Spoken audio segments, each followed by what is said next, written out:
Good morning students, कैसे हो आप लोग। Welcome back in my YouTube channel that is VT biology classes. VT biology classes में आपका बहुत ज़्यादा वेलकम है।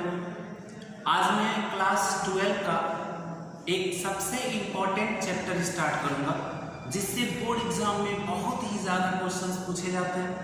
उसके बाद जितने भी कॉम्पिटिटिव एग्जामिनेशंस होते हैं उनमें भी उससे बहुत ज़्यादा क्वेश्चंस पूछे जाते हैं।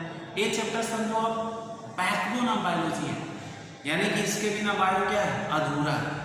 यानी कि बायो का सबसे ही अच्छा चैप्टर, अच्छा पोर्शन है, सबसे अच्छा आप इसमें कंटेंट्स आपको मिलेंगे। एग्जाम के पर्पज से बहुत ही ज़्यादा इम्पॉर्टेंट है। थोड़े बहुत स्टूडेंट को इसमें प्रॉब्लम भी होता है, तो आप इजी वे में समझोगे तो आपको कोई प्रॉब्लम नहीं है। वो आपका पोर्शन है जेनेटिक्स।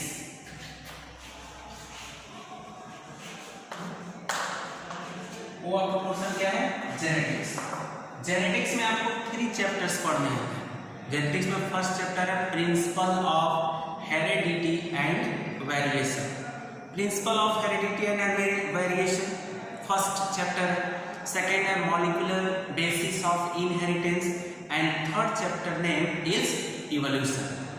इन तीनों चैप्टर को मिलाकर के आपका क्लास सेकेंड ईयर में जेनेटिक्स बना है, जो काफी इंपॉर्टेंट आपका चैप्टर है।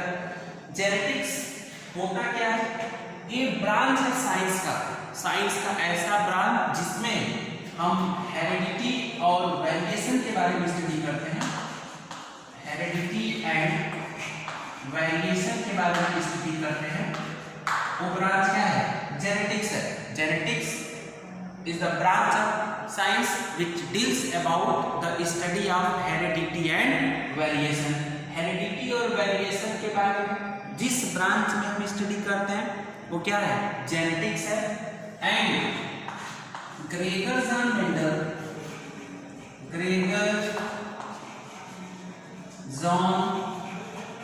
Mendel is known as father of genetics. Gregor John Mendel को क्या कहते हैं, ग्रेगर जॉन मेंडल को फादर ऑफ जेनेटिक्स कहा जाता है। फादर ऑफ जेनेटिक्स 2-3 साइंटिस्ट हैं जिनका नाम हमें याद होना चाहिए। Father of genetics Gregor John Mendel, Bateson father of modern genetics थे। Father of modern genetics. And एक और आप साइंटिस्ट का नाम याद रखना,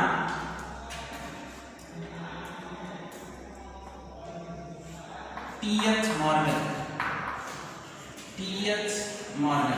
Thomas Hunt Morgan. Thomas Hunt Morgan is known as father of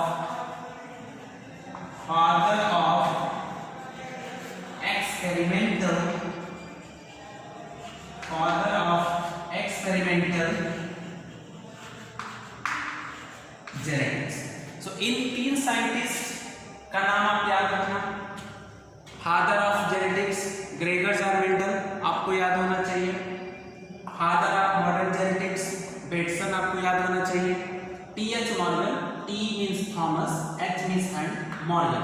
Thomas Hunt Morgan father of experimental genetics. Father of experimental genetics का credit Thomas Hunt Morgan को क्यों जाता है, क्योंकि थॉमस हंट मॉर्गन एक ऐसे साइंटिस्ट थे जिन्होंने जेनेटिक्स के फील्ड में सबसे ज्यादा एक्सपेरिमेंट किया हुआ था। उन्होंने 2000 प्लस एक्सपेरिमेंट किए। 2000 प्लस एक्सपेरिमेंट्स इनके थ्रू किए गए थे, जिसमें सबसे ज्यादा आप इसे पढ़ोगे linkage and crossing over, chromosomal theory of inheritance. इसमें आप जैसे इनका पढ़ोगे कि इन्होंने लिंकेज और क्रॉसिंग ओवर जैसा अच्छा एक्सपेरिमेंट दिया था, जिसको हम इस चैप्टर में पढ़ेंगे। ठीक है, तो 3 साइंटिस्ट के नाम आप याद रखना। अब देखते हैं कि हेरेडिटी और वेरिएशन क्या होता है।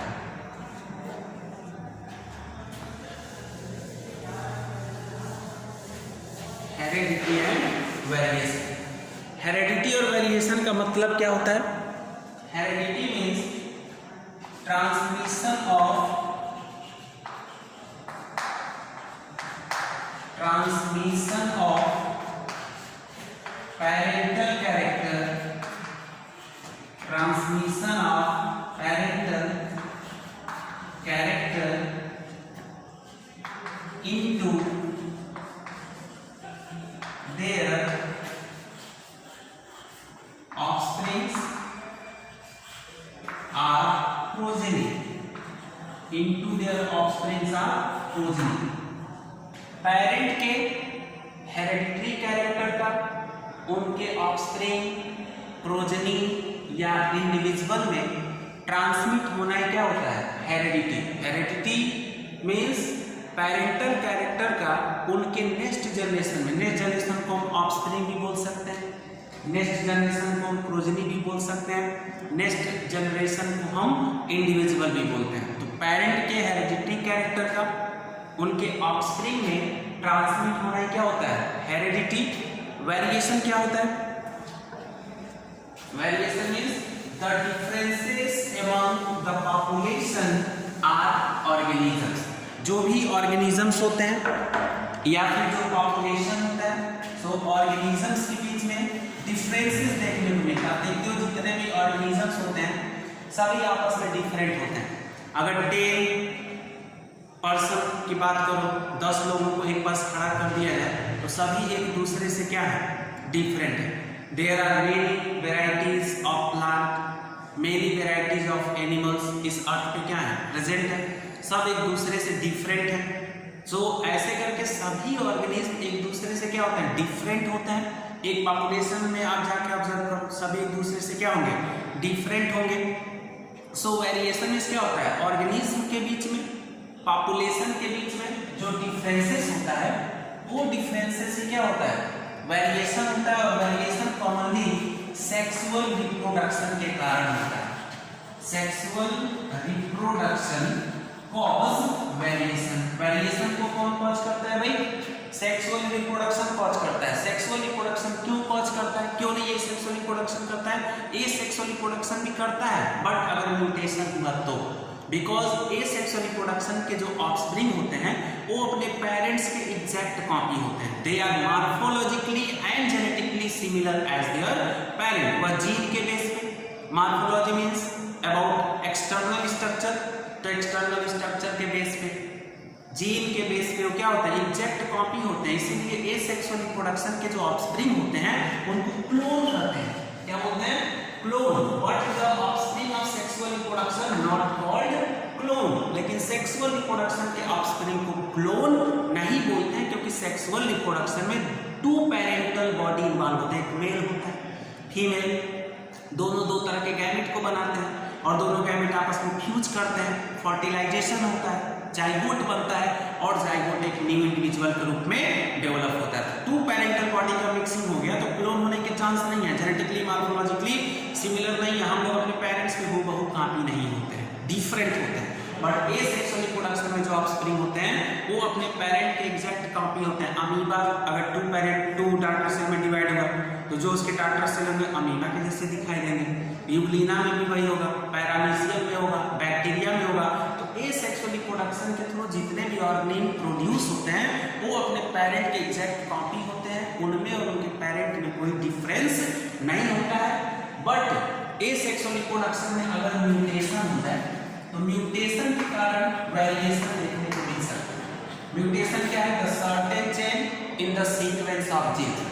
जीन्स के सीक्वेंस में अगर कोई सर्टेन अचानक अगर चेंजिंग हो जाता है तो उस चेंजिंग का इफेक्ट नेक्स्ट जनरेशन में देखने को मिलेगा। प्रोजेनी में, ऑफस्प्रिंग में या इंडिविजुअल में देखने को मिलेगा। उसी को बोलते हैं म्यूटेशन। और म्यूटेशन अगर हुआ तो ए सेक्सुअल रिप्रोडक्शन के थ्रू जो ऑर्गेनिज्म, जो ऑफस्प्रिंग होंगे वो अपने पेरेंट्स से क्या होंगे? डिफरेंट होंगे। तो कॉमनली ये सेक्सुअल रिप्रोडक्शन वेरिएशन कॉज नहीं कराता।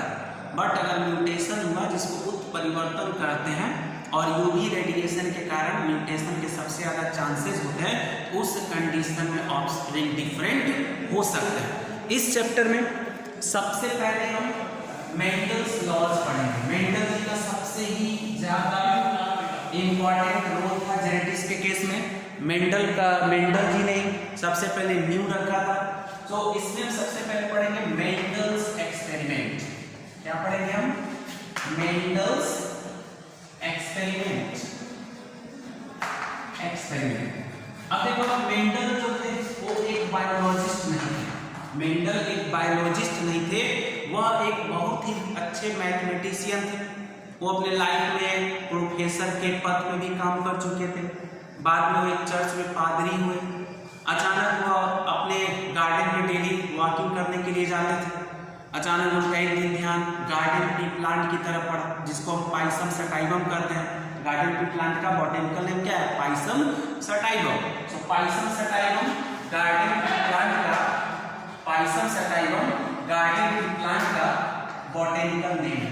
तो उन्होंने गार्डन ट्री प्लांट का सिलेक्शन अपने एक्सपेरिमेंट के लिए किया, और उन्होंने जो अपना एक्सपेरिमेंट गार्डन ट्री प्लांट पे किया, उस समय उन्होंने पूरा का पूरा अपना जो रिजल्ट था एक्सपेरिमेंट का, उन्होंने मैथमेटिक बेस पे दिया था। उस समय साइंटिस्ट लोग उनके एक्सपेरिमेंट को उतना ज़्यादा एक्सेप्ट नहीं किए, क्योंकि मैथमेटिकल बेस पे था, काफ़ी ज़्यादा टफ था। उस समय उनके पूरे लाइफ टाइम में उनके एक्सपेरिमेंट को एक्सेप्ट नहीं किया गया। फाइनली एक टाइम आया, मेंडल जी का डेथ भी हुआ। डेथ होने के बाद 19th सेंचुरी में 3 साइंटिस्ट आए, call coherence, homo debris and Sherman.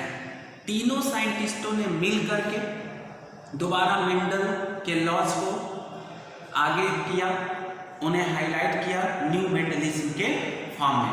But उसके बारे में अभी हम आगे बढ़ेंगे। पहले हम जान लें कि why Mendel selected only garden tree plant in their experiment. पूछा जाता है कि मेंडल ने अपने एक्सपेरिमेंट में सिर्फ garden tree plant Pisum sativum का ही सिलेक्शन क्यों किया?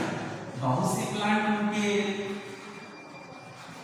गार्डन में थे, अब गार्डन में से कोई भी प्लांट ले सकते थे, लेकिन garden tree plant Pisum sativum का सिलेक्शन क्यों किया? मेंडल्स का जो एक्सपेरिमेंटल मटेरियल था वो पाइसम सटाइवम था। अब क्वेश्चन आता है क्यों वही सेलेक्ट किया? बहुत से प्लांट रहे होंगे, कोई भी सेलेक्ट कर सकता था, लेकिन गार्डन ट्री प्लांट क्यों किए? First number easy to grow. उन्होंने इसलिए इसका सिलेक्शन किया क्योंकि हम इजीली पाइसम सटाइवम को कहीं भी ग्रो करा सकते हैं। उसके लिए बहुत ज़्यादा क्रॉपलैंड, बहुत बड़े क्रॉपलैंड की जरूरत नहीं है, बहुत बड़े फर्टाइल क्रॉपलैंड की जरूरत नहीं है। इवन इन फ्लावर पॉट हम इसको ग्रो करा सकते हैं। घर के आसपास थोड़ी भी जमीन रहेगी, हम वहाँ पे इसको क्या कर सकते हैं? ग्रो करा सकते हैं। तो मेंडल जी ने इसको इजीली ग्रो करा लेने के कारण इसका सिलेक्शन किया, इजीली इसको ग्रो करा सकते हैं कहीं भी। Second thing, due to short length, इसकी जो साइज होती है काफी छोटी होती है। बहुत बड़ा प्लांट से कोयार ले लें, साखों का ले लें, सागौन ले लें, ये सभी क्या है? इनका लाइफ स्पैन भी बड़ा होता है, इनका लेंथ भी बड़ा होता है, तो उनमें एक्सपेरिमेंट करने में प्रॉब्लम होता है। इसलिए उन्होंने इसका साइज छोटा डाला।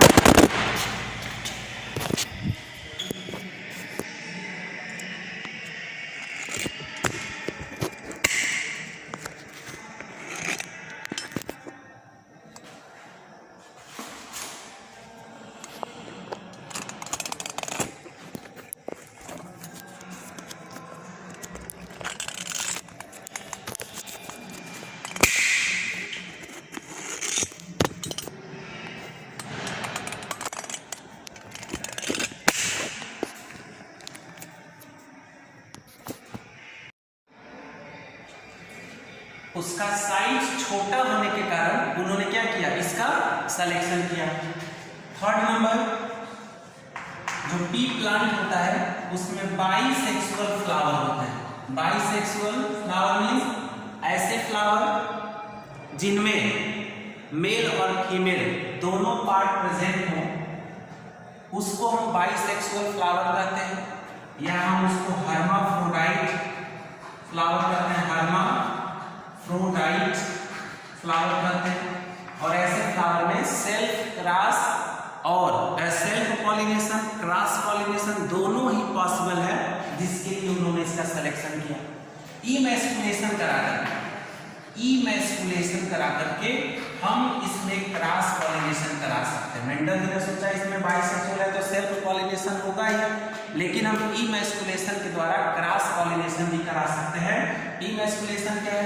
इमैस्कुलेशन एक ऐसा प्रोसेस, किसी भी बाइसेक्सुअल फ्लावर से उसके मेल पार्ट एंथर को रिमूव करके बाहर निकालना ही क्या होता है? इमैस्कुलेशन होता है। Emasculation means male part anther को फ्लावर से रिमूव करना ही क्या होता है? इमैस्कुलेशन होता है। उसके बाद short life span. Short life span, life span means जन्म से नेचुरल मृत्यु के बीच, the time period between birth to natural death is called life span. अब इसका लाइफ स्पैन होता है काफी छोटा होता है, 3 to 4 मंथ्स का होता है। कितने दिन का होता है? 3 to 4 मंथ्स का। अब 3 to 4 मंथ्स का लाइफ स्पैन है, तो इन 1 ईयर मेंडल 3 to 4 टाइम्स तक एक के बाद 3 to 4 जनरेशन के बारे में स्टडी कर सकते थे। ये मेन रीजन था इसके सिलेक्शन का, जिसके कारण मेंडल ने गार्डन प्लांट का ही सिलेक्शन किया, उन्होंने किसी अदर प्लांट का सिलेक्शन नहीं किया। इसके बेस पे मेंडल जी ने 3 लॉज दिए थे। मेंडल ने कितने लॉज दिए? There are 3 laws are given by Mendel. Mendel कितने लॉज दिए भाई? 3 लॉज दिए। फर्स्ट नंबर उन्होंने दिया लॉ ऑफ डोमिनेंस। फर्स्ट उन्होंने क्या दिया? Law of dominance. सेकंड उन्होंने दिया law of segregation. Law of segregation and third उन्होंने दिया law of independent.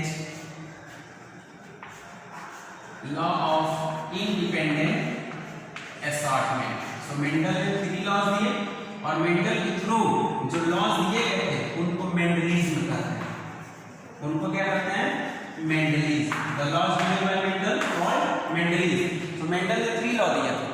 First law of dominance पहला लॉ था, law of segregation second law था, law of independent assortment third law था। इन 3 laws को प्रूफ करने के लिए मेंडल ने 2 प्रोसेस दिए थे।